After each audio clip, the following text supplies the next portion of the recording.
Welcome to the root of all success with the real Jason Duncan, a podcast that explores how the world's most powerful entrepreneurs unlocked success and how their stories can help you do the same. A successful educator turned entrepreneur, Jason has built multi-million-dollar businesses that have been featured in Inc. magazine and Entrepreneur magazine. His life's mission now is helping entrepreneurs live what he calls #the exit lifestyle. Introducing TEDx speaker, mastermind leader, author, entrepreneur, cigar aficionado, motorcycle enthusiast, and host of The Root of All Success, the real Jason Duncan. The real Jason Duncan. All right. Welcome to the Entrepreneur Master Series. I am the real Jason Duncan. Thank you so much for joining me live today here on Zoom. And for those of you that aren't joining me live on Zoom, you're going to be watching this replay later. Thank you for taking the time to do the replay. It's going to be well worth your time because I have an amazing guest expert who's going to be sharing some great stuff about money today. And money makes the world go round. And the more you know about it, the more you can leverage it to benefit yourself, benefit the community that you live in, and ultimately benefit the world by changing the world. And that's the way that we can do it. We can do it through money, but we got to understand how it works. So today's Entrepreneur Master Series is dedicated to that. And I'll do a more thorough introduction to the guest and the topic in just a minute. But before I do that, I want to talk a little bit about what the Entrepreneur Master Series is, because I know we got a lot of new people that are on this today. And I want to make sure that you understand what you've signed up for and what you're doing here. So the Entrepreneur Master Series, otherwise known as EMS, is a live 90-minute webinar series that I do a couple of times a month, just like what we're doing right now. And I bring in, I do this to provide high value content to entrepreneurs all over the world. And I want it to be practical, I want it to be tactical, and I want it to be for entrepreneurs. And so what I'm doing is I bring in on a regular basis a top expert in some area. I want a subject matter expert in things like financial literacy, which is what we're doing today, leadership, entrepreneurship, business ownership. Those are the types of things we're going to be talking about. And we're going to go into this as a masterclass on specific topics that'll help you be a better entrepreneur. We even released this as a special episode on my podcast, The Root of All Success. So if you're listening to this on my podcast later, thank you so much for doing that. All these episodes are recorded live on Zoom, and we have, a various number of people that join us live, and then a lot of people watch the replay afterwards. So thank you, no matter how you're engaging with this today. I want to thank you for doing that. I want to go ahead and talk about the topic and introduce the guest. She's going to come on here just a second, turn her video on in just a moment, but I want to introduce who our guest is for today. So I've got with me today, Dr. Amanda Barrientez, and she is known as the Money Healer. And she's also the founder of a business called NFA, which stands for No Effing Around. And it's all about money. She's a business consultant. She helps coaches and online entrepreneurs heal their relationship to money so they can work less, make more, and have fun on their business building that journey. Now, for those of you that follow me on a regular basis, that's kind of my thing too. Work less, make more, live the exit lifestyle. And so today's guest is going to actually help us figure out how to do that from a financial literacy perspective. Dr. Amanda, after going from food stamps to building a six-figure business pretty fast, she's been on a quest to teach entrepreneurs how to make more money doing exactly what they love to do. And what we're going to be talking about today are the top 3 money blocks that are preventing you from making money. So before I get into any more of that, I want you to help me welcome Dr. Amanda Barrientez to the show. Amanda, good to see you. Woohoo! We need some party music. Yeah, we need to go back. I need to get some other bumper music. So when you hit the video, it's like boom. It's like the drum roll. Because if you're listening to this in the car, on the podcast version of it, you don't really get the same effect. But it's good to see you again. You and I were introduced through, I guess, mutual marketing connections about podcasting, and you invited me to be on your show. You came on my show, this podcast. And then when I was looking for a guest expert around financial literacy, I thought no further than you. It's like, hey, she's not effing around about this money stuff. Yeah, I love it. I love to be here. Master classes to me are one of the most fun things that you can do because they get to be interactive and we get to do a real deep dive. So it'll be fun. Yeah, it is going to be fun. We're going to have a good time today. So this topic that we're going to be talking about today is all really about mindset, the top 3 money blocks that keep you from making money. And, I had a mentor of mine tell me, gosh, it was a couple of years ago. And it was the first time it had ever occurred to me that what he said was true, of course, but it had never occurred to me before. But he was like, hey, some people are good at baseball. Some people are good at art. Some people are good at music. Some people are good at cooking. And some people are really good at money. And the converse to all of that is true, that some people are not good at baseball or art or music or money. But I find that money, even though there are levels of being good at it, some people make money anytime they do anything and others struggle through it. But it's still really a mindset more than just about anything else, because it's not like playing the guitar. It's not a skill that you learn specifically. It's about how you mentally work through that. Is that the way you see this as a mindset issue? You said so many things we could talk about for all 90 minutes. I would say yes and no, because I do think it is a skill that anyone can learn. I think the desire to learn that skill is going to be mindset based. And I think that when people are kind of, quote unquote, born good at it, it's because they were born into a family or a culture or a situation where they got to develop wealth consciousness in a different way. And I'd say that most people don't experience that, unfortunately. It's one of those things that we think we should be good at. And as adults, when we're not good at it, we don't realize, it can be a skill that you learn and that you can feel good about making money. And so I've yet to meet a person who doesn't have some version of the money blocks we'll talk about today, whether they're making $5 an hour, millions of dollars an hour, depending on how they make their money. Money is one of those things that cuts across all people, all races, all classes, all genders. And it just is something that we have so much charge about. We can feel shame and fear and anxiety and embarrassment or infatuation, elation, excitement, jealousy, resentment. I mean, money brings up pretty much everything. And so to me, it's why it's that core part of you that you can feel good or bad about. And I love to help people feel good about it, no matter how they're making it or what, how they're spending, earning, investing, growing it, all of those things.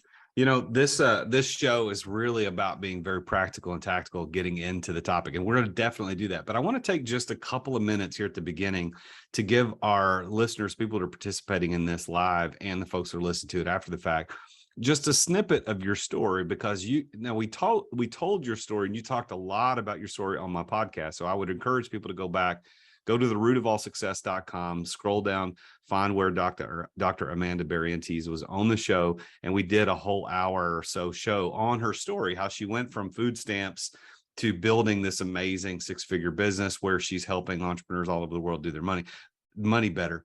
But just give us a little brief, couple minutes on your story, and then we'll dive into the tactics. Yeah, for me, it started being really bad with money and really not skilled in both relationships and money. And what that was rooted in was my sense of self. And so, the very first version of my business was I helped people focus on personal power, win-win relationships, and money mastery. Those were the 3 pillars. And they still are the 3 pillars that I see that you've got to master if you want to have what I call a magic wand life, where you get to work less, make more, and have fun. What that means is you get to go like, oh my God, I feel like I have a magic wand. I can be, do, and have whatever I choose to create. And that's what this work has led me to. And it really started with me crying on the floor one night. I was looking out at this empty basement because my boyfriend had just moved out. I had met him through leaving my 15-year marriage, having an affair. And of course, this relationship wasn't working out because I was really lacking relationship skills. And so I'm sitting there crying, looking at this empty basement, trying to find a house for me and my 3 kids to live in when I'm on a grad school income. I couldn't find anything that I could afford. I was already on food stamps, and I was just sitting there really feeling sorry for myself. And like in this place of going, I don't know what to do. No one's coming to save me. I'm terrified. I went to bed crying pretty much every night, and money was on my mind all the time. And my bad relationships were on my mind a lot because I felt really alone. And so I had this moment where I sat up and I was scanning my life course, and I had this thought, I'm the common denominator. Like, this is me. It's No, not you, it's me. yeah, right. Like, it was like, oh crap, I'm the person that needs to change. And before that point, I'd really blamed everyone else, like my parents and my upbringing and all the things, my ex-husband, like all of it. And so I had this moment, like, I got to do something different. And in that moment, I dedicated my life really to going, I want to learn how to master the art of relationships and money and myself. And I started listening to podcasts, and that led me down this whole amazing road of understanding that we can change and learn and grow, and that most people don't have these skills. They're not something that we're taught in school. If you don't get it in your families, where are you going to learn how to have great relationships? And those are things that really cause you to thrive. Like, if you're struggling with money, you're going to have a hard life. If you're struggling in relationships, life is going to kind of suck. And I also knew as a sociologist that when we have those things in tune and we have high quality relationships and we're making money doing what we love, then we feel a lot better and our longevity increases, and we get to kind of wake up every day and feel like, okay, awesome, it's great to be alive. And I wanted to feel those things.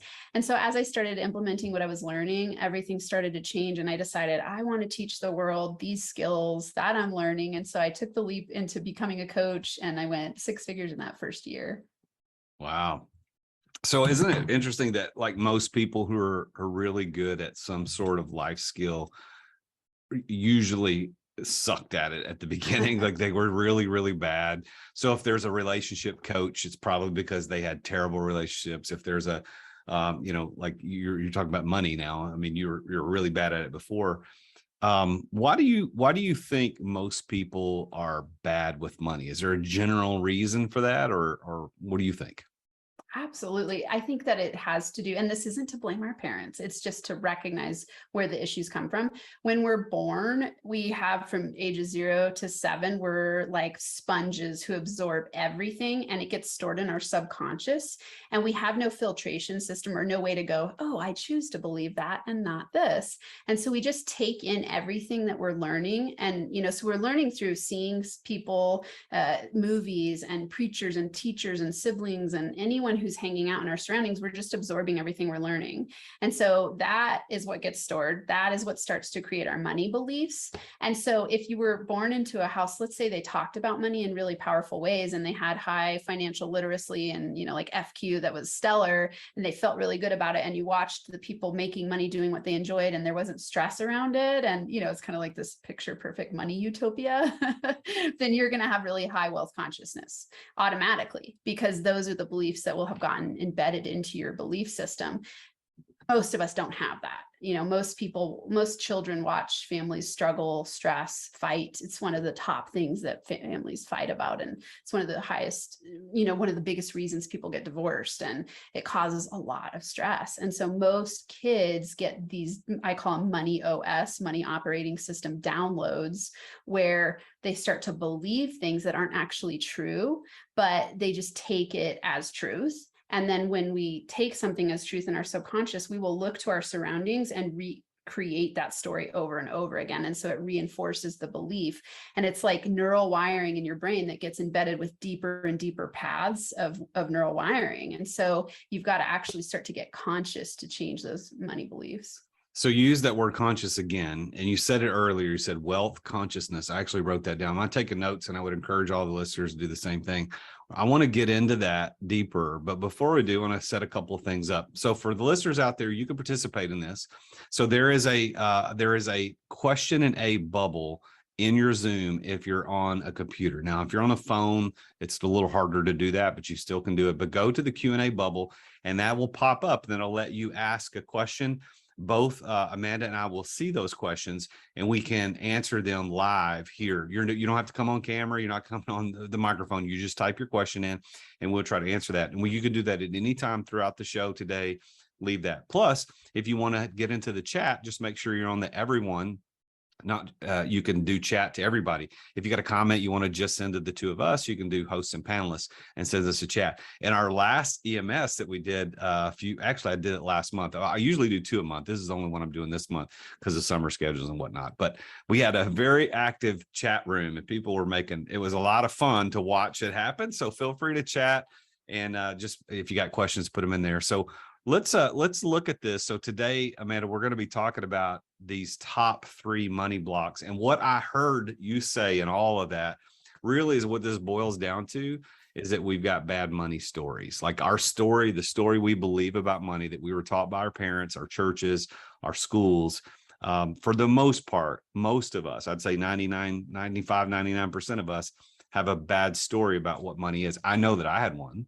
I was taught, not consciously, and I don't even know if it was something that they were aware of, but I think my parents and my church growing up taught me that rich people probably did something bad or illegal, or they were just not good people to get there. Rich people were always looked at with this skepticism. And then on the converse, the people who were poor, well, obviously they didn't do something right.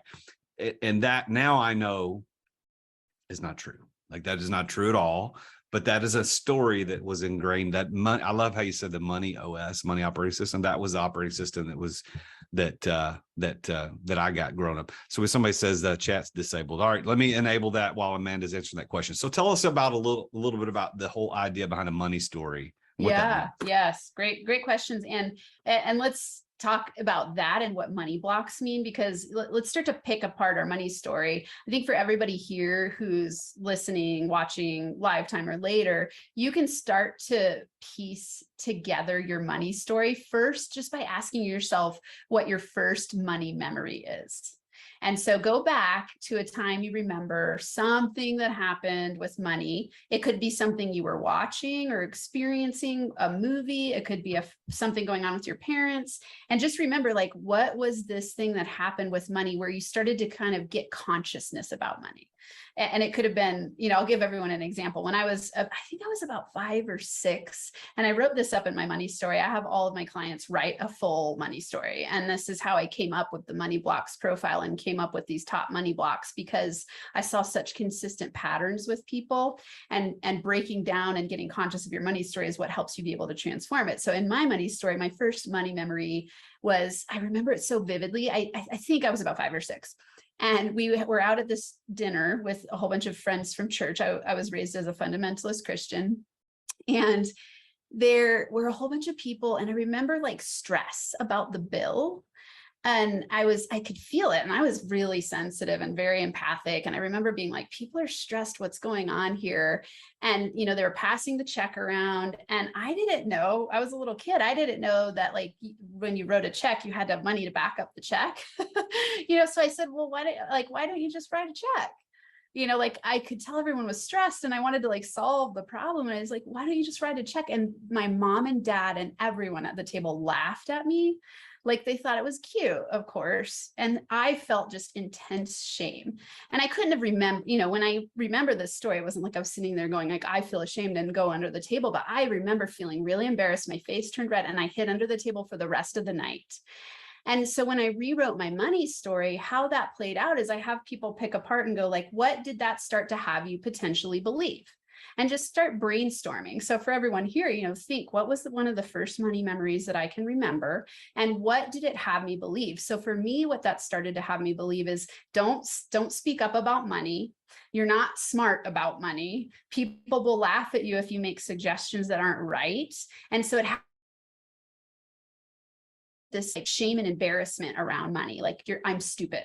And so, I in that moment, it caused me to start to create that belief and play that out in my life in repetitive ways, where when I didn't understand something that was going on with money, instead of asking or recommending something, I would just be quiet. And we all know that anytime you're quiet about something, it's not easy to learn. And so it caused me to hide what I didn't know about money, which meant that I couldn't, save, invest, and grow my wealth starting at a young age. That's funny, because I think all of us as kids, or most of us as kids, can probably remember a very, very similar episode where we were like, we'll just write a check. And for today's kids, it might be, we'll just pull the card out, just swipe the card, right? That works, doesn't it? Yeah. And as a kid, you don't understand the mechanics of how checks or credit cards work, or, I think my kids are 22 and 19. And I remember at one point, my daughter was saying something about, well, can't you just go to the bank and get more? Like, it was just like that's what the bank does. It has the money. You just go get some, right? Totally. So right. And it's such an innocent thing. And I think of it now, it's like, it could have been a great teaching moment. Oh, that makes sense. You would think that, and you just explain it. And then I would have been like, oh, instead for me, like shame and guilt was a big thing, just kind of the way I was raised in fundamentalist Christianity, the way that it was taught to me. There was a lot of shame and embarrassment and guilt and things like that. And so I just felt shame, like, oh my God, I'm stupid. And so, as parents here, anyone who's a parent listening, just remember, when your kids are asking questions about money, teach them. When they're coming up with grandiose thoughts, teach them. These are all teachable moments, because we are training our kids to feel and be a certain way about money.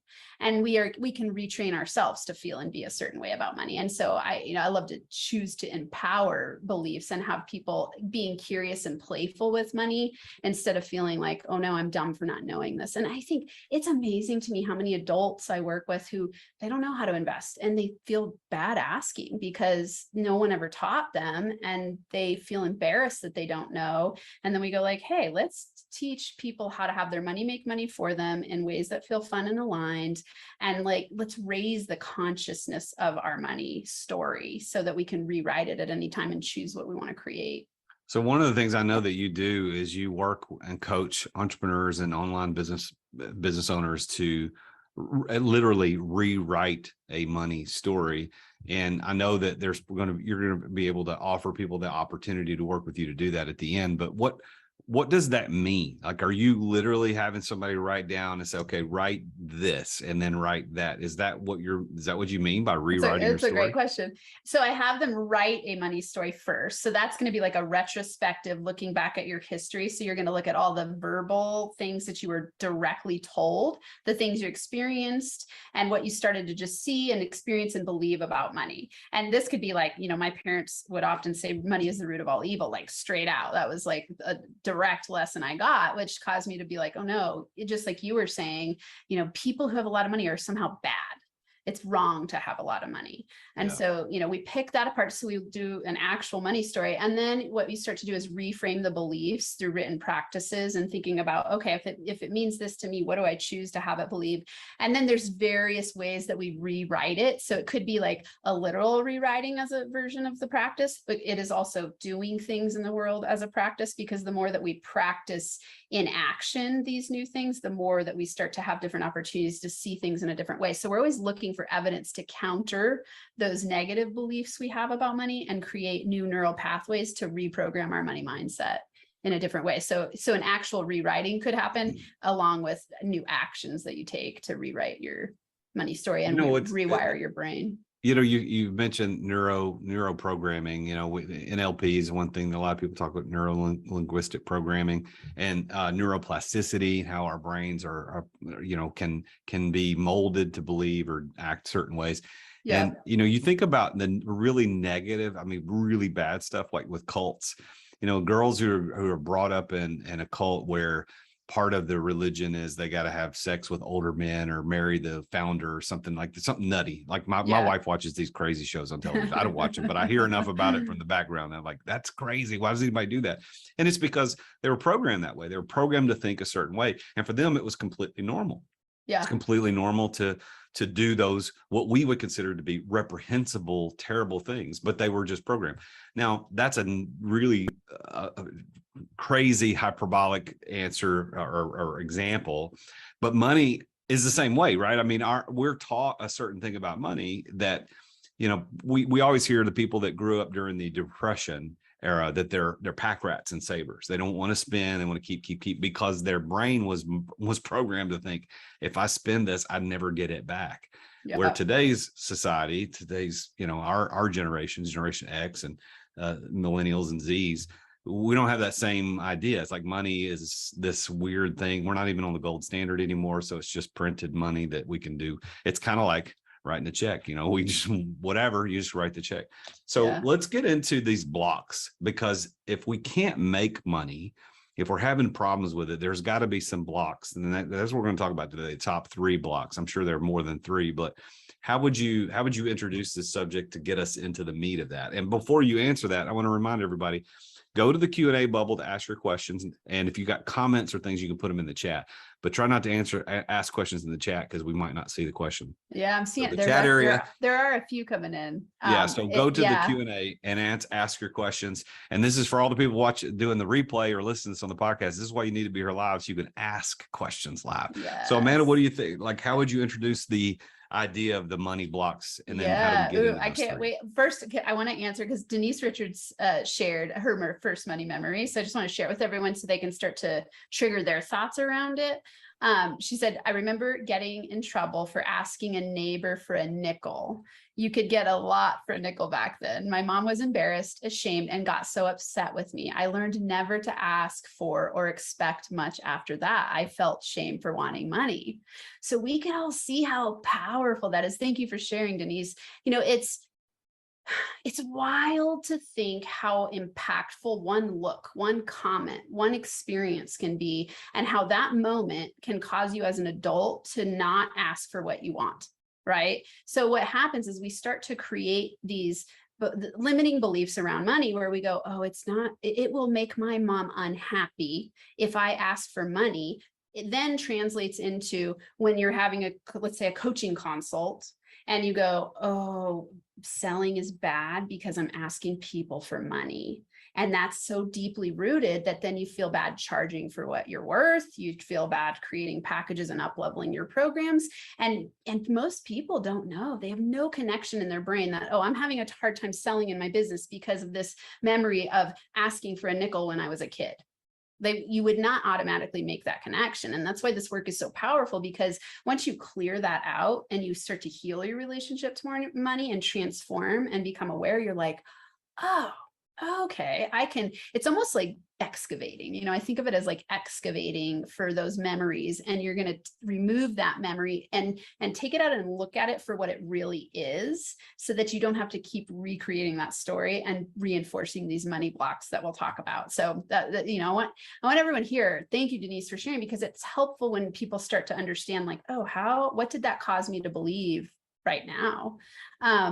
Do you a question for you, Jason? Someone else did ask a question in the we've got a question about good and bad debt, which may be a little advanced for where we are in the conversation. I'm sure we're going to get to that. So unless you want to address it now, we can hold that to later. How about this? I'll apply it to a money block belief as we go through. So I don't know if the name is Russell, M. Russell. We'll go through that as we walk through money blocks.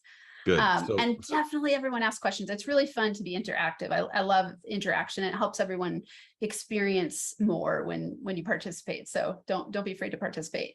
Okay, so the 3 money blocks. So the way that I developed these 3 money blocks is, like I said, every entrepreneur that I would work with, I started to have do money stories. And the reason for that is because when I was on food stamps and I started thinking, ooh, I'd like to start a coaching business, I was still in grad school. And so I didn't have a ton of time, but I wanted to build a wealth building group. So I got some of my friends who I met at this awesome workshop together, because we all lived in the same place. And I said, let's do a wealth building group and let's just get together and start talking about building our wealth.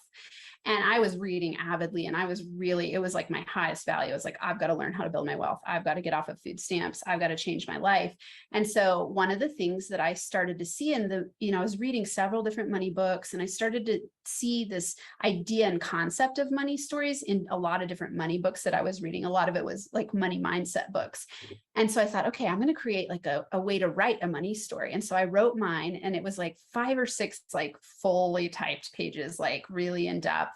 And then I had everyone in my wealth building group write this story. And in the group, I mean, it was so amazing to just watch people massively transforming and having it be such an impactful experience. So we all wrote it, we shared it with each other, and we read them, and then we talked about them. And at the time, I didn't know nearly as much as I know now about all the unconscious stuff that was going on. And yet I could see it affecting people in a really powerful way. And so, then I started having all my clients, once I started working with people, I thought, I'm going to have people write a money story. And so every client I had would write a money story, and we would go through their money story as one of the ways that I would help them get unstuck and empower themselves. And I just started to see these patterns. It didn't matter how much they were making or what business they had, or even what we were working on. I saw some really consistent patterns. And I started, I'm a sociologist, and in sociology, you learn a lot about systems and patterns.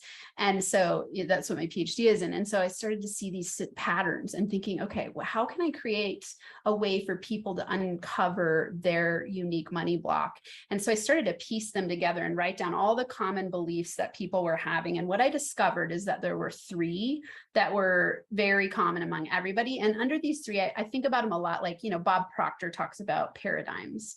And these 3 are like paradigm beliefs. And underneath them, there's going to be thousands of different thoughts and beliefs that those paradigm beliefs have. So the top 3, let's start there and we'll break them down. The first one is that money is bad.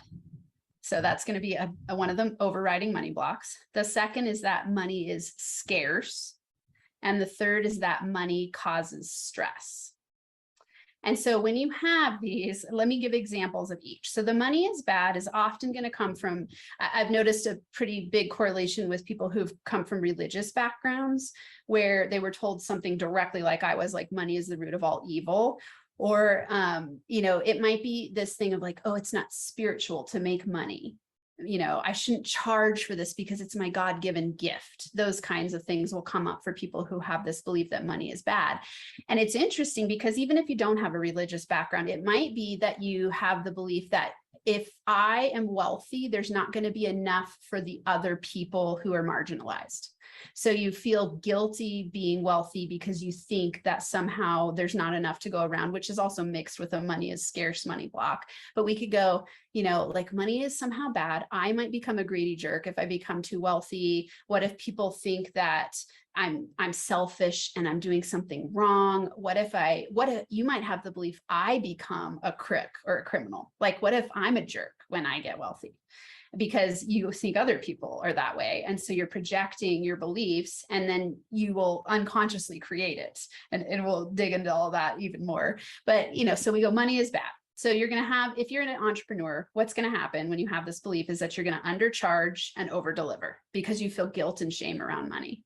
So you're often going to have a hard time charging. You're not going to charge enough. You're going to work really hard. You're going to be very service-minded and heart-centered, and you're going to feel guilt and shame and embarrassment around being too wealthy. This is a lot of the time where people have what's called wealth shame, where they're really, really mega wealthy, but they hide how wealthy they are because they're afraid other people will judge them because they have that unconscious belief that money is somehow bad. The part about money is the root of all evil, I think from a religious perspective, because I grew up, I follow Jesus, or I grew up in a Jesus following home all my life. So I had heard that, but I also know that that is not the correct quote. It's the love of money is the root of all kinds of evil. So it's misquoted, but that doesn't diminish the reality that you and I are dealing with as coaches and as leaders in society, to say people think money is bad because they think it's the root of all evil. And I like how you talked about the threat of greed, because that was part of my money story, is that if I had too much, then I would become greedy. And I remember one time, this is part of my money story, and I got to make sure I don't give away people, because I don't want to throw anybody under the bus. But I remember having a conversation with somebody, this was 7, 8, and 10 years ago, about another person who was wealthy. And as it turns out, now they weren't as wealthy as I might have thought, but they were still wealthy. They had money. And this person I'm having this conversation with, I just mentioned a couple of things about his wealth, just indicators of wealth, like a house or a car. And I wasn't even trying to talk about how wealthy he was, just that he had those things. And this person responds with, well, I don't remember what he said, but it was like, well, that he's obviously not a very good Christian. That was kind of the idea. And I'm thinking, and I remember that was the first time in my life anybody ever said that to me. And I went, really? Like, based on the fact that he has a house at that location? Well, you're not supposed to have. And then this whole idea that we're supposed to be living in poverty if we follow Jesus. And I'm sure Christianity is not the only religion that has some sort of, Hinduism or Buddhism probably has the same kind of ideas, that you got to be an aesthetic. You got to be a poverty mentality. You got to be like Mother Teresa and own nothing if you want to do good. So I think that thread of greed and the misquoting of scripture being at the root of all evil But I love, here's what you said. You said it leads to undercharging and over delivering. And a lot of coaches and business people right now listening to this, like that's got to hit close to home. Like your bad money story about it being bad is that's why you don't charge enough for your coaching services or whatever you're delivering. I happen to be a coach. That's why I said that, but yeah, I see I it love that. all the I love that, time. Amanda. Yeah, I want to dig here for a second. I appreciate you saying that, because it's the love of money is the root of all evil. It's interesting because I also tell people to start playing with the mantra, I love money and money loves me. And this is the thing, like there's nothing wrong with loving money. It's what we do with our money that matters, right? Like I like for people to know the more money you have, the bigger of an impact you can make. And I know, because I've been stuck in survival mode and impoverished, all I thought about all day was money. Mark Twain says it's not money is the root of all evil, it's poverty is the root of all evil, right? And we think about when people are impoverished, that's war. I mean, we will do a lot to survive. And so when we're in an impoverished state, it's actually, if you think about money as like, let's say when people are out of balance in their mental health, we say that they have a mental illness. When people are out of balance in their physical health, somehow they have a physical ailment. When we're out of balance with our money, why don't we think the same thing? Like it's actually a state that's not healthy for us to be impoverished. And in reality, there's nothing wrong with you. It's just that you don't believe it's possible for you, because there's great abundance that we can all have access to. And so it's shifting your money mindset into that wealth consciousness and going like, hey, there's nothing wrong with having money. And in fact, I think it's interesting if we go back to like biblical, and we don't need to get like real crazy religious here, but because I was raised as a fundamentalist Christian, I'm not like a practicing Christian anymore. I'm spiritual, but I teach like a lot of wealth consciousness and quantum physics and things like that. And to me, we are born abundant and we all deserve abundance, and let's all play in the field of abundance, and let's let everybody else and help everyone else up level. And it's impossible to do that when you're in a financially impoverished state, because all you're focused on is survival. And so it's actually the most empowering thing you can do to not be impoverished. Right. And so that's how I think that as like the spiritual quest, like business building is a spiritual quest to make a larger impact in the world. And we can go like, yeah, money is an incredible tool to help the world transform. Agreed 100%. And I do think the poverty mindset is something that is so much evil comes from that. Yeah. And without getting too political, I think that's where the social justice warriors get there, because there's this poverty mindset that pervades all that, and that they're seeking to overcome it in a way that's not realistic, and it causes so many terrible things. Now, that also doesn't mean it's not binary, one or the other. It also doesn't mean that just because someone has a lot of money, they're always altruistic and they're good. No, there are crazy, terrible people on both ends of the spectrum. But I think that this love of money, when that was written in the scripture, it wasn't just saying I love money, because I agree, I love money, because I think that's where the world can be changed. I think generational wealth is an aspiration that we should have, because that's where change is going to be made. And I think thinking that it's bad prevents us from doing great things. But when the scripture writes the love of money, it's talking about something different than what you mean when you say I love money, money loves me. Because I'm certainly not disagreeing with you, and I don't think you disagree with me. I think that this idea of thinking that money is bad, we got to keep it at arm's length, we only need enough. I hate the word enough when we talk about money. Like, what does that even mean? Like, what does that mean? Enough for what? Enough for you, enough for your wife, enough for your husband, enough for your kids. Like, enough for what does that even mean? So I love what we're talking about here, that one of the blocks that we have to keep us from making money is that money is bad. Now, we got a couple of people that made a couple of comments there. Somebody said, I'll let you do it, because I'll let you comment through the comments. Yeah. Okay. So I don't know the name, so I'm just gonna, I'm not sure whose name this is, but single mom. Yeah. Okay. So she says, I had a hard time with money growing up. It was hard to come by with my single mom. Okay. Then seeing my dad having it all, even though it was all through debt. I understand money flows now, and I'm trying to figure out how to get close to it or in the stream of that flow. That's awesome. And good for you for being on that quest. This is interesting because, you know, when I have people write money stories, one of the examples I use is having parents, like, say they were just divorced, and you see like vastly different realities in two different households and how much conflict that creates in your money story. Because, you know, and often it's like single mom, dad is, you know, dad's doing well, mom's not. And that creates money. Like, let's say you're a girl and you're growing up watching your mom struggle and your dad be successful. As a girl, you're going to believe like women are disempowered financially, men have all the money power, which that story gets recreated in a patriarchal system over and over and over again, right? So good for you for digging into these things, you know, whatever gender you are or whatever, you know, you're doing in the world. It's really important to start to see like, oh, okay, money can flow. It doesn't matter who I am or what my past is. Adam. Okay, awesome.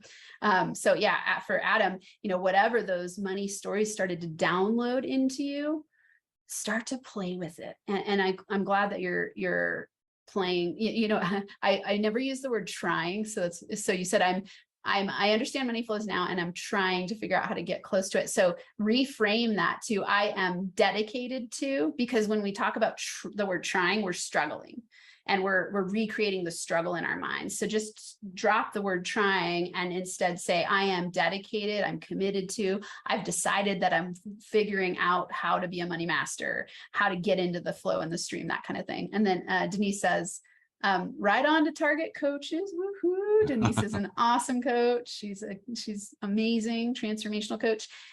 Poverty is a learned mindset. Yes. I mean, that could be the key takeaway for everyone here today. Poverty is a learned mindset.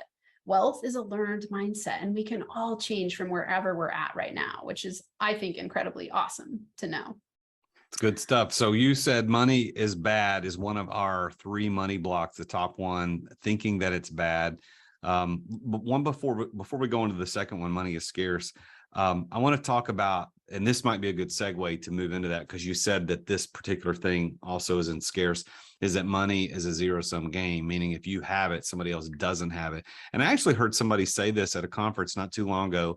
They were talking about how that money was a zero-sum game, and that, yeah, if I had it, somebody else didn't. And they weren't coming at it from a poverty mindset, which was what surprised me, because a lot of times when I hear that, it's coming from the poverty mindset. It's like, well, just if you drive a Corvette or a Ferrari, that means somebody else can't have something. And I think that's hogwash. I think that's ridiculous. But where does that come from? Why do we think money is a zero-sum game? Meaning if I have one and you have, if there's only 2 to be had, I have 2, then you have 0. That's what that means. And why do people believe that? Yeah, it's perfect that you said this as a segue to money is scarce, because a lot of these 3 will overlap. You might have all 3, you might have overlaps of 2, you might have one at a certain stage in your life and then another one at a different stage, and it just keeps going and going, right? And so this would really be money is scarce, because when we have a scarcity mindset, we think either or, not both and. So in a scarcity mindset of either or, either it's I'm wealthy, someone else is not. It can't be that we're both wealthy. And so when we think about that particular example from the money is bad, that's more going to be about the guilt and shame you feel around it. Like, I feel bad for the people who are suffering. So if I suffer too, then it's okay. So that would be more in the money is bad money block. Whereas if you're thinking, well, if I'm rich, someone else has to be poor, that's money is scarce. And they could be combined. Another thing you said that I'm glad you reminded me of this. I wanted to remind everyone, money is an amplifier. That's all it is. So if you're a horrible, mean person and you get a lot of money, you're probably going to be more of a horrible, mean person. If you're an awesome person who cares about making a difference in the world and you get more money, then you're just going to enhance that way of being. So it's not that money somehow changes you into a completely different person. It's that wherever you are and whoever you are, you're just going to be enhanced. And it's going to just help you amplify your impact. And so I really like to help people know that instead of money is bad, we go, oh, money creates freedom. Money gives people opportunities. Money liberates people. Money helps people grow. Money is abundance. Like, we want to start seeing that money from a very different perspective instead of thinking it's bad or scarce. And so this is perfect to segue into money is scarce. So money is scarce money block is a really interesting one. A lot of you'll know you have this one if you're working hard in your business or on your business, and you always think there's never going to be enough no matter how much you make. And I see this all the time. So it could be people who are barely getting by. It could be people, I've worked with a woman who made millions. She kept hitting her money set point when she kept saying, I'll quit doing my business. She didn't like it. This is before I met her. When I get to 20 million, that was her marker. Like, I will build my business until it's to 20 million and then I'll sell it, instead of selling it where it was at, which was at 13 million when I met her. So what she would do is she'd build it up, it'd get to 20, and then she'd somehow sabotage, like right before she'd get to 20, when she said she would sell it, and then she'd sabotage and bring it back down to like around 13. This happened to her several times before I met her. And then we started working on money blocks, and it was this, partly that's that belief is like, there's never going to be enough, and I can't do what I love to do. That's a real scarcity consciousness thought, right? Clearly a super powerhouse woman investor, founder of a $13 to $20 million company. That's awesome. And awesome. Yet there was this belief of like, there's never going to be enough. What if I can't create a new business that's as successful? So we're going to have this belief, like, I got to work really, really hard. There's never going to be enough, no matter how much I'm making. And often this one will come from kids watching their parents work hard, and really, and this could be money causes stress as well. But when we go, money is scarce, like let's say it would be parents who worked hard, but didn't have time for you. Okay. So let's say you had parents that worked hard and maybe they made a lot of money, but they weren't around a lot. You might have that belief, like, I can't have a successful business and a good relationship.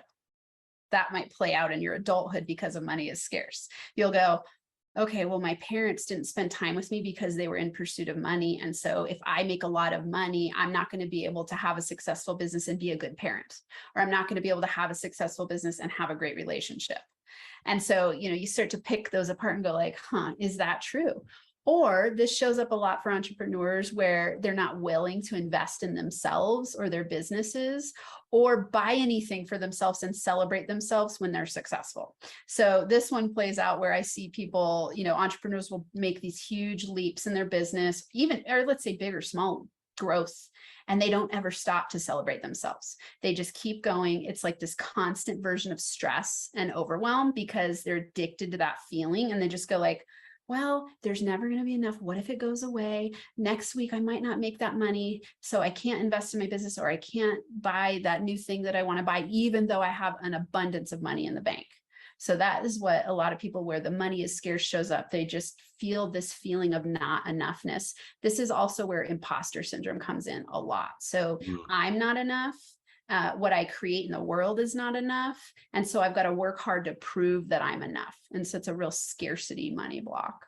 Yeah, that last part is really good, because I think that imposter syndrome affects so many people. And I think it even comes from a bad money story, because if you're feeling like an imposter in something, it's probably because it's related somehow to accumulating wealth or creating revenue or profit, whatever it happens to be. But one of the questions I wrote down as you were talking about that with the second money block, being money is scarce, is that why can't we think this about time? I mean, think about the difference if we moved our money story from money is scarce and time is whatever to time is scarce and money is like whatever. Like, I could get more money. And I teach this to my clients all the time because I'm kind of the exit guy. I'm the exit coach. So I teach them, hey, leverage money for time, but most are leveraging time for money. And so we think that money is scarce and we spend all our time trying to get it, when in reality it's the flip. It's time is scarce and we should spend our money to get time, which is why I think what you're doing is so beneficial and valuable to the world, is because you're helping entrepreneurs figure out that money thing so they get that time back. And I love it. Yeah, I know you're the master delegation guy. I watched your TED Talk. It was awesome. And I was just going like, I mean, absolutely. Realistically, time is the most precious commodity we have, because we never get it back, ever. Like every day you get a certain amount of time deposited into your account, and you've got to spend it effectively and efficiently, because you're never going to get it back. which is amazing to think about. I like that you just said that, because we could also apply time to all of the all of the blocks, right? We could say people feel like time is bad. They're stressed out all the time. They think like time is the demon and that's why they can't get what they want, right? Time is scarce, or time causes stress. Like all of those things. It's very true. Time and money are very correlated in the way that I work with people. And here's the thing. If you believe time is scarce, you're probably going to be money scarce. Or let's say wealth scarce. You might have a lot of money, but you're not going to feel good about it because you're in a scarcity consciousness. So anytime you hear yourself in a hurry or rushing, it means you have a scarcity block, because you're thinking there's not enough time to do what I love to do. This will happen a lot as people age. They go like, oh my God, I'm running out of time to build my retirement fund. I'm running out of time to build a successful business. There's not enough time. I'm not patient. Like all of those things, those are versions of money blocks. Because if you have the thought that there's not enough, a blank, money, time, clients, people, resources, you have a money block of money is scarce, or there's scarcity happening in your reality. We have a question that came in from a coach. So Wendy asks, I feel guilty charging more for my coaching services than I'm willing to pay for coaching services from other coaches. What reframe could I consider to eliminate the guilt? Ooh, that's a juicy question, Wendy. I love it. First, I would say an action reframe you could do is hire a coach that's a stretch for you. Like pay more than you are currently charging your people, and that'll start to, and don't just pay anyone, find somebody who's aligned, of course. And this will start to loosen up that feeling around it. So first I want to say guilt is one of the lowest frequencies we can experience, right? So guilt and shame are at the very bottom of the scale of consciousness. And so anytime we have guilt, we're projecting that onto the people that we attract our way, and we're recreating the story of guilt. And so one of the things you can do, this is a really fun strategy, is to eliminate your guilt, is to start to write a benefits list. So get out a piece of paper now or later when this is over, and write out, and I want you to build it to 250 benefits of your coaching services to your clients, whatever it is in your area of expertise. And what this will do is starts to raise in your conscious awareness the value that you bring, and it up-levels your value in your mind of yourself. So guilt that you're charging too much can be in the money is bad or money is scarce money block. And when you have that scarcity, it's because unconsciously you are running a story that you don't think you have value. So it's imposter syndrome, right? Because if you believed that, if you truly knew that what you do brings high value, then the amount you charge would match, right? So an example would be, and this is a fun one to use with time. Like, let's say that you're financially free multi-billionaire. You would never spend 1 second of your day doing something you don't want to do, because you could delegate it all out, right? And most people don't think of it that way. And so they spend their time in a wasted way. Similarly, when you're working with clients who you don't charge enough, you're wasting your time and theirs, because you're not going to get them as good of results, because you are projecting your guilt onto them, and then you're attracting people who feel guilty.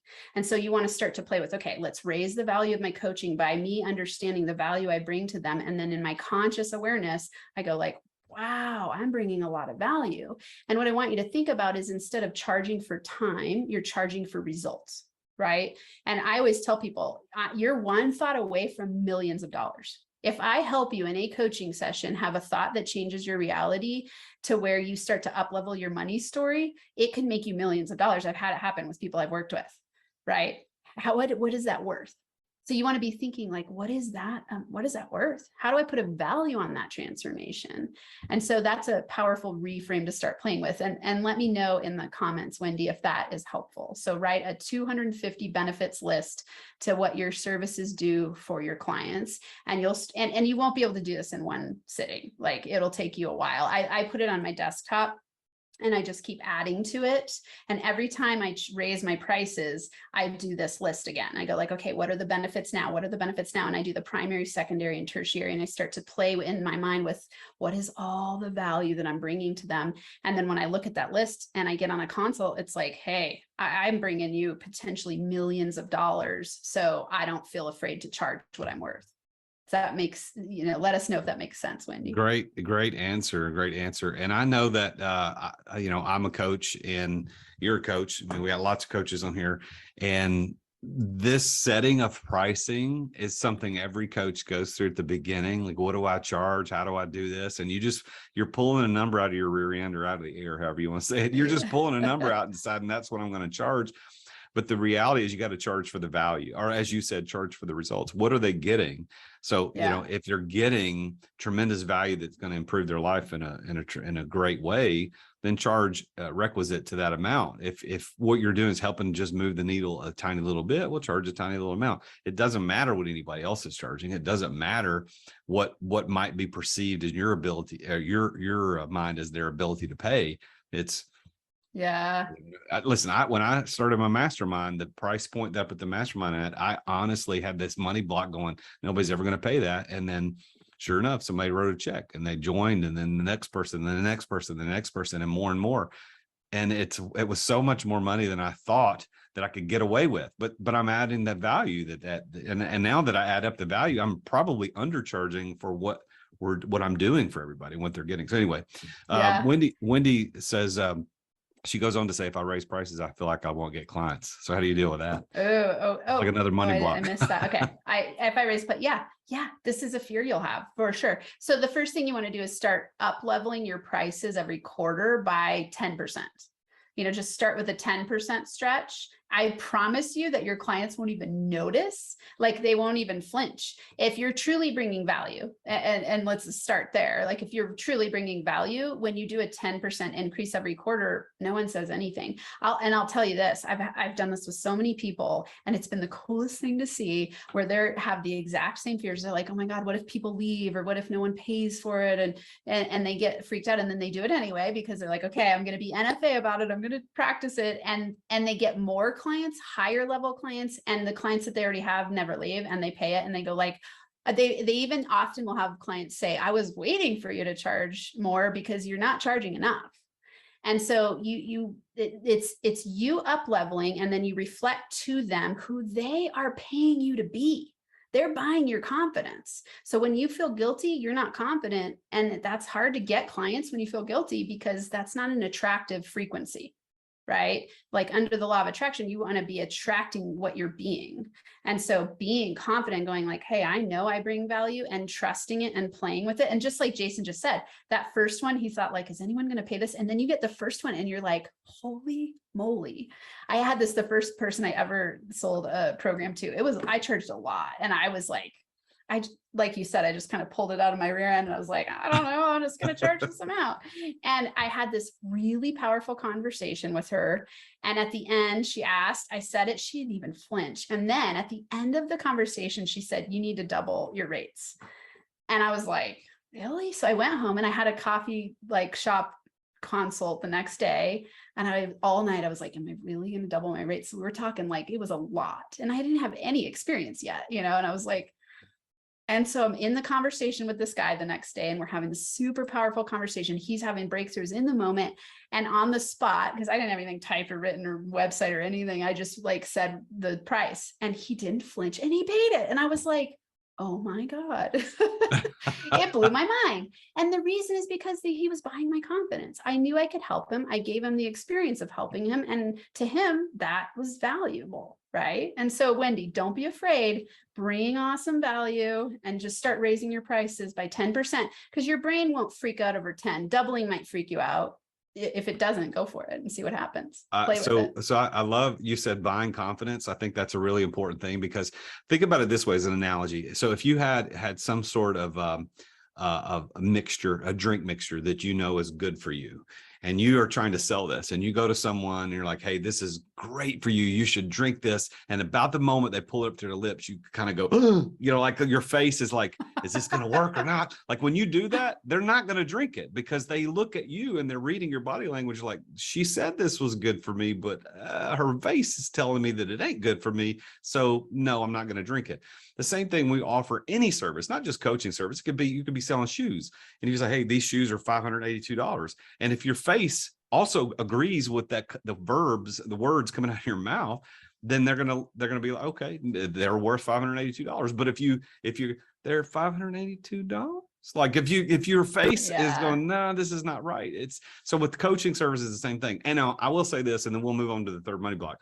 I remember back in the day when I first started my lighting company that I still own, when our projects were 6 figures to 7 figure projects. They were very expensive projects. I remember the first time pitching a 6-figure project to someone and going, like, turning that number around, sliding across the desk. It's scared to death that they were going to lose their mind and run away screaming or throw stuff at me because of I'm not used to spending that much money, and I didn't think they were.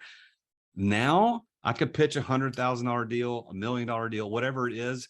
Don't even think about it, because you stretch your ability. Yes. And it doesn't matter. You're going back to the neuroplasticity, and our brains stretch to the reality that we build. And so if 100 grand is not a lot to us, and we go say, yeah, my coach is 100 grand, we don't even flinch. And if the person says, oh my gosh, you don't react the same way. You're like, well, you're the one, you don't think this is worth it. That'd be like me saying this Ferrari's $400,000.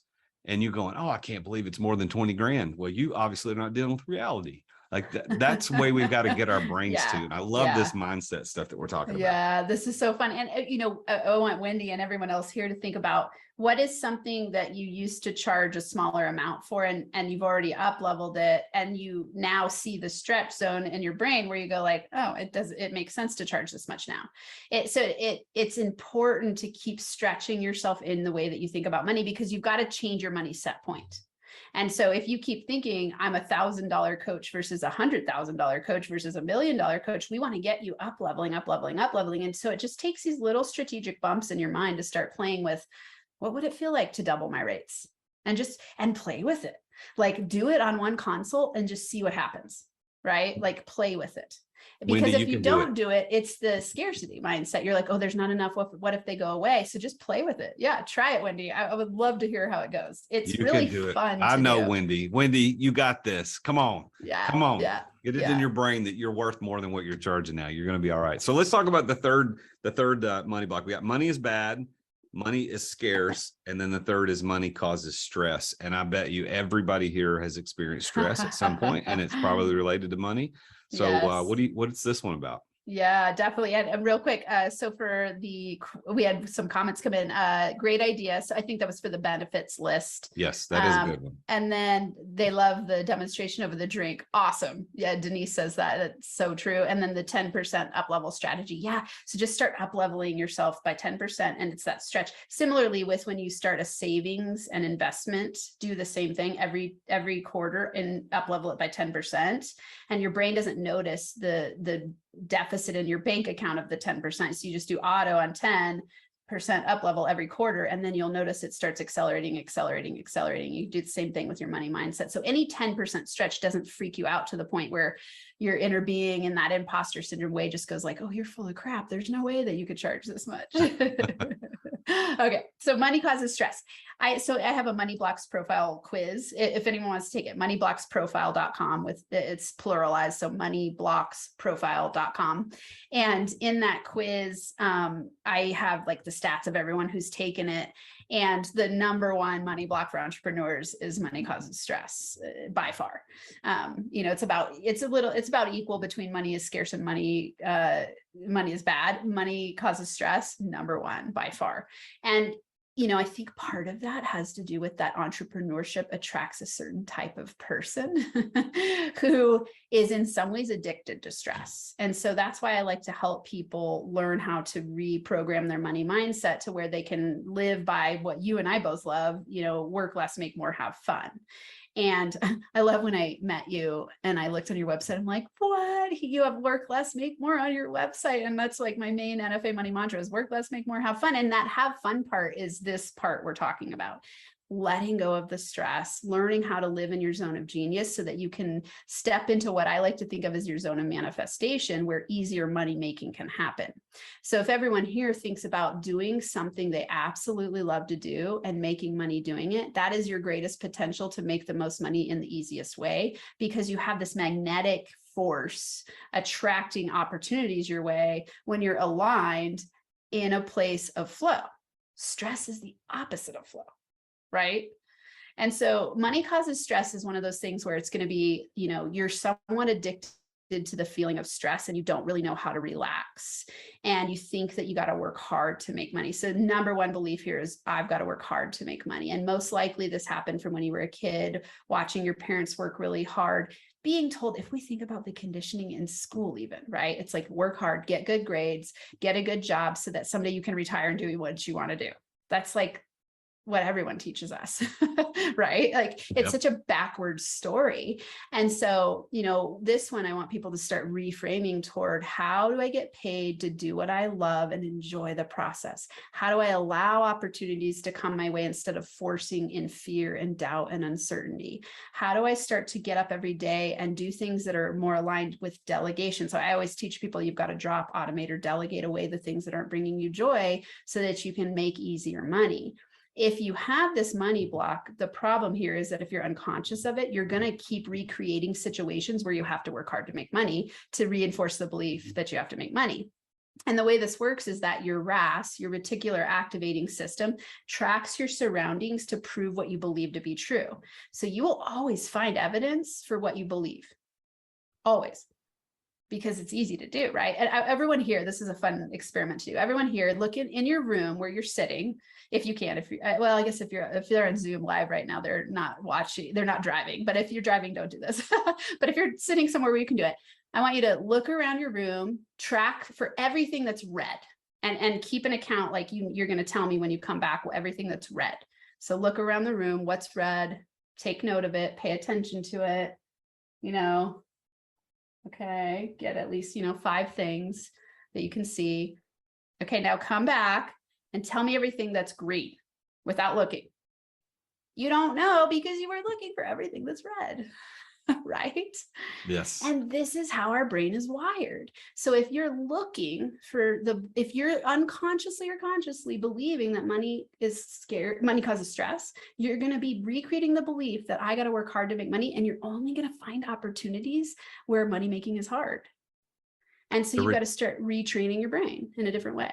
That reticular activating system, that's a really good point. I don't know if everybody's heard about this before. You call it the RAS, reticular activating system, is part of our brain that causes us to recognize things that are on our consciousness or that we thought about before. So for instance, the best way to think about it is if you just bought a new car and let's say you bought a Toyota Camry, you are going to now see Toyota Camrys everywhere because it's in your brain. Your reticular activating system is going to reinforce that. That's why mind work, like what you're doing, Amanda, with money stuff, is so important, because if we start thinking better about money, get rid of these money blocks, our reticular activating system can be our friend. It'll start, hey, money's easy to make. Money doesn't cause stress. Money is good. I love money. Money loves me. And there's plenty of it. And I can go get more. If we start thinking about that, our reticular activating system will kick in and let us see those opportunities. And that's why I love that you mentioned that. Yeah, it's wild. When you pay attention to it, you're like, whoa.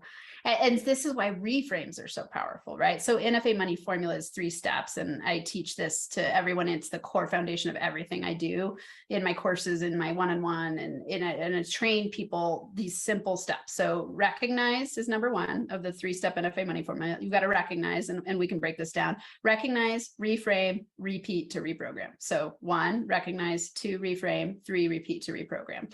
And the reason that this is so important is because there's only 2 ways to reprogram your subconscious mind. It's either through repetition or hypnosis. And hypnosis could be states like meditation and things like that. So it's actually pretty easy to start to reprogram your subconscious mind when you go like, okay, wait, first I've got to recognize what is it that I believe. Then we reframe it and we repeat. And then all of a sudden you'll notice, let's say 30 days. I've had this experience so many times. I'll give an example where, I'll be going along doing something and something happens that maybe would have happened to me a year ago. And all of a sudden I have a completely different response. And then I notice, I'm like, oh my God, I didn't respond the way I used to respond. It's because I've reprogrammed my money mindset. So I don't have the same reaction anymore. Now I have a totally new me because I've trained my brain in a different direction through doing this exact process. And so the way to start doing that, when you're recognizing it's doing things like the money story, it's you asking yourself on a regular basis, like, what do I believe about money? Like Wendy going, I feel guilty. That's you recognizing you feel guilty. That's important to recognize. And now you ask the perfect question, what reframe? So you want to start recognizing your money beliefs. You want to reframe them and this is reframe strategies that are mindset based and action based. So you want to change your mindset, which then causes you to get into inspired action in a new way. And you repeat, and this reprograms your money mindset over time.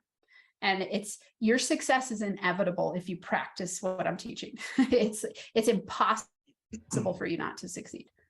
So this is a good time then for us to talk about, as people are watching this or listening to this, and they say, you know what, I need help reprogramming this. I need the help with the reframe. I need help with the repeating because I need the accountability to make me do this the right way. So how would they reach out and get in touch with you? Is there a specific way that you would recommend? Yeah. So what I would do is I would go to my latest program. And this is like everything we've talked about today is embedded in this program. It's 12 weeks. They can work either in group. I like to have different price points for people because I know everyone's at different levels. So they can either work in it, like it's a course I walk through where they have access to me on an app, or they can do one-on-one. Obviously, we know the benefits and drawbacks of each of those. They're different course, it's same course, but with me having full-time or in an app. So if they go to reprogramyourmoneymindsetnow.com, so reprogramyourmoneymindsetnow.com, what that does is it walks them through 12 weeks of, I give them my top 12 NFA money methods. One of them is they're rewriting their money story. We've got all kinds of awesome strategies in there. It's things that I've done on myself and taught all the people that I work with and just played with over the years of my business and going, okay, what's the fastest, quickest way to reprogram our money mindset so we can scale our business from our zone of manifestation or in our zone of genius? And, for me, all the work I do is helping people refine. You and I jive so well, Jason, because it's like a lot of that is going to be about delegation. Like you've got to delegate if you want to live in your zone of genius, because a lot of people, most people, especially with the money causes stress block, they will be living in what Gay Hendricks, is the person who coined the term zone of genius.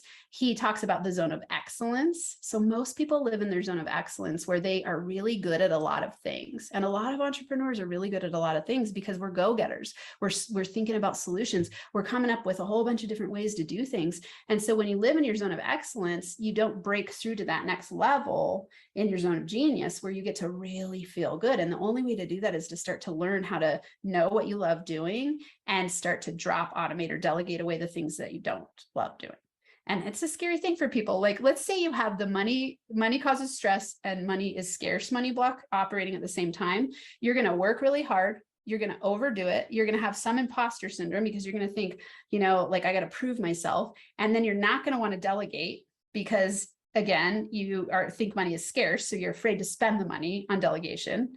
And so you just keep working and working and working on the treadmill. I call it the treadmill of BS. Like you're running and running and running and running. And you're getting exercise and you might be able to build a 6-figure business. You could even build a 7-figure business in this state, but you're not going to feel good when you get there. Mm-hmm. And that is not the goal. Like we don't want to create prisons out of our businesses. One of my favorite quotes is, you can't escape a prison if you don't know that you're in one. I love that quote, right? And that's what a lot of entrepreneurs do. And so this Reprogram Your Money Mindset course is all about helping people reconstruct their thinking, reprogram their mindset, learn strategies to scale their business. And then, in the one-on-one version, they get like a full-on business scaling plan with me. And we walk through how to double their income in 12 weeks. And the doubling, obviously I work with certain people and it depends on where you're at, how we do that. Yeah.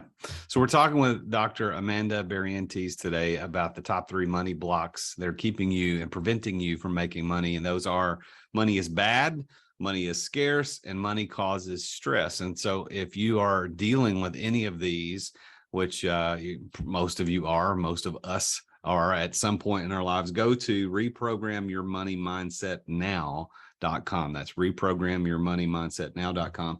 And you can do that. Now, if you want to take that money block profile that we talked about earlier, you can go to moneyblocksprofile.com, moneyblocksprofile.com.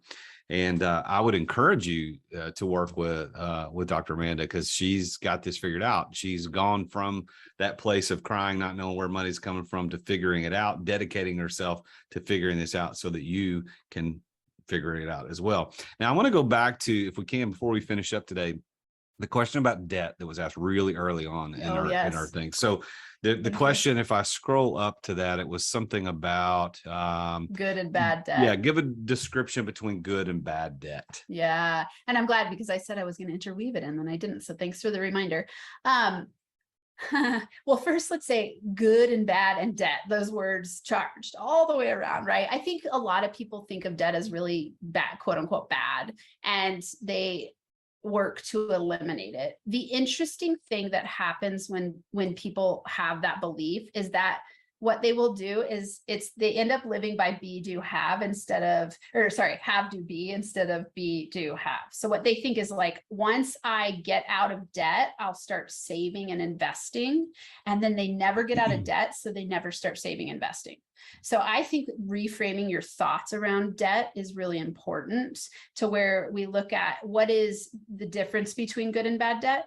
I personally would say bad debt is when you're frivolously spending money, not on your highest values, and you're doing it as a way to escape and avoid something.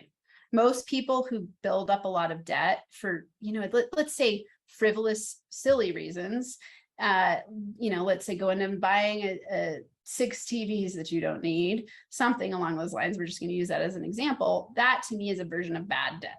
You don't want to be buying things that you can't afford and that you don't have them. And I don't like to use those words either. You don't want to be buying things that are not going to be creating assets for you in the future. Okay, good debt would be investment in yourself, where you're going to get an ROI return from that investment at some point in the near future. And so that's the way I like to think about, good and bad debt. I'm sure you have something to say here as well. So some of it's a mindset switch around it, and it's really looking at your habits and your belief system around money. Most people who accumulate a lot of stressful debt, it's because they're spending money on fulfilling a void. So they don't feel good in their life. They don't feel good in their business. They think that they need to be catching up, keeping up with the Joneses, like that kind of thing. And they accumulate debt, and they don't consider consciously, is this money going to appreciate in the future to where I can, pay the debt off with money earned from the money that I borrowed. That's the way that I like to think about it. Yeah, I think that's a good perspective. And I would tack onto that to say that if it makes you money, it doesn't cost you money.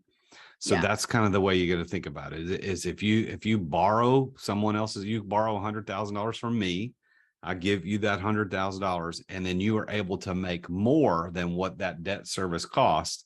That's good. That is a leverage position that makes you money and it doesn't cost you anything. But if you borrow the $100,000 and you go buy a new truck, the new F-150 Lightning, which is $100,000 electric truck. Okay. Is that making you money? Probably not.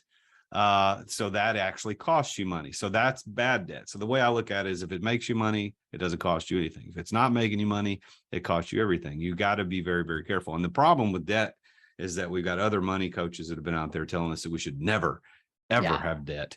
And they're just wrong. That's a message that is way too simplistic for everyone to take all at the same time. So yeah. Well, and then, like I said in that one, it's like, be careful to not get stuck in that thing of like, oh, once I pay off my debt, then I'll start saving and investing, because you got to start developing the habit of saving and investing. Always, and no matter whether you have, I like to reframe the word debt, even where it's like, I don't think of it as debt, because I go, oh, someone's investing in me so I can make more money. Yeah. Well, when we think about debt, like I don't have any consumer debt. I don't have any mortgage debt. I'm out of debt. But then I got to go, well, I have business debt, which is leverage. So I've borrowed money to invest in coaches. Like I borrowed money 2 years ago that I didn't have at that moment to hire a coach that I needed to get to that level. So I'm still paying that off, but I've made a lot more money because of what I invested through debt that got me to where I am today. So I have business debt. I'm leveraging that money to get the things that I need to get to the place where I need to go. So I truly believe that borrowing money, depending on what you're borrowing it for, is okay. You just got to be very, very careful with it. again, it's consciousness, right? It's like being conscious of, you're not reacting impulsively and in a way that's fulfilling some sort of addictive need to feel better. That's a reaction. We want to be responding consciously and going, hey, is this money going to make money for me? Right? Ryan says, no debt, no good debt. That is, no good debt keeps the middle. Keeps our construct around debt is what keeps people impoverished, I think. Mm-hmm. Yeah. You know, like wealthy people leverage money. Yeah. Well, I've never met a super mega wealthy person who's not leveraging their money in smart ways. Yeah. You've got, Robert Kiyosaki, who's probably one of the more famous guys who've written books about money, talks about that he doesn't pay taxes because he borrows every dollar to do what he's doing. Yeah. And so he's making money off other people's money. Debt is something you have to do. And he and Dave Ramsey go round and round about that, because Dave Ramsey said, don't borrow money. But I don't know this to be true, but I'm pretty sure Dave's leveraging something somewhere. There's no way. Yeah. There's no way. Well, go to reprogramyourmoneymindsetnow.com. We've dropped the link. Dr. Amanda just dropped the link in the chat. So if you're here live in the chat, go click on those two links. There's a link, reprogramyourmoneymindsetnow.com, and then moneyblocksprofile.com. Engage with her. Let her, tell her when you talk to her, say, hey, I heard you on the EMS, and I was really impressed, as you should be. I was really impressed with your perspective on that. So check her out. Go follow NFA Money for no effing around. So YouTube, she's got lots of videos that come out. She's got a great email list. Join her email list. Amanda, this has been fantastic. Are there any final words that you want to get advice about money blocks and how we can make more money? I could do this all day with you. I love it so much. Thanks for having me on. The last thing I'll say, and I always like to close with inspiration, and I like to remind people of this. Like, if you write this down and you live by this, life will be awesome and you'll make money over time. Always remember, your outer world is a reflection of your inner world. So if you don't like what's going on the outside, meaning the amount of money you have, you got to start changing what's within, meaning your mindset, your energy, and that will change your habits, right? So you have so much power. You just don't know it yet. and you are probably playing small no matter what level you're playing at, because you have unconscious money blocks. And most entrepreneurs don't know that they have them. They don't know that it's the reason that they're stuck. And it's so fun to work with someone. It's like the puzzle of the mind, and picking it apart and going like, oh, this one little tweak of your unconscious belief makes you millions of dollars. Like, everyone needs to do this work. Agreed 100%, which is why I wanted to bring this to all of the audience out there at Entrepreneur Master Series. This is the type of quality stuff that you're going to get on a regular basis. So make sure that you go register. I'm going to share on the screen right now just an image for those of you that are here live. Thank you guys for attending this episode of the Entrepreneur Master Series. We've had Dr. Amanda Barrientez with No Effing Around Money, NFA Money. Go check her out on YouTube. Go look her up on all the socials. This is a free service to the worldwide family for the TRJD family. Anybody that's part of my coaching family, or if you're on the outskirts looking in and you haven't yet joined the family officially yet, there's still free value that I offer twice a month. So thank you guys for joining in. And if you want to go check us out next time, we're doing this again in a couple of weeks. Go to therealjasonduncan.com/EMS and you can register for the next one. We're going to be talking about some really cool stuff on the next episode of the Entrepreneur Master Series. So thank you guys for tuning in. Thank you for listening on the podcast later, wherever you're listening to this. Thank you so much. And Dr. Amanda, such a pleasure to have this conversation with you once again. This has been a blast. Thank you for doing this. Thanks for having me on. Bye, everyone. Thank you for listening to another edition of The Root of All Success with the real Jason Duncan. If you've enjoyed this week's episode, visit therootofallsuccess.com to access the show notes and other helpful resources. Follow Jason on social media at The Real Jason Duncan. Are you an entrepreneur who feels trapped in the weeds of daily operations, not experiencing the freedom you thought you'd have as a business owner? Want to know the way out? Take Jason's free exit readiness assessment to see how close you are to getting ready to experience true freedom and success as an entrepreneur. Go to amireadytoexit.com today. That's amireadytoexit.com. See you again next time here on The Root of All Success.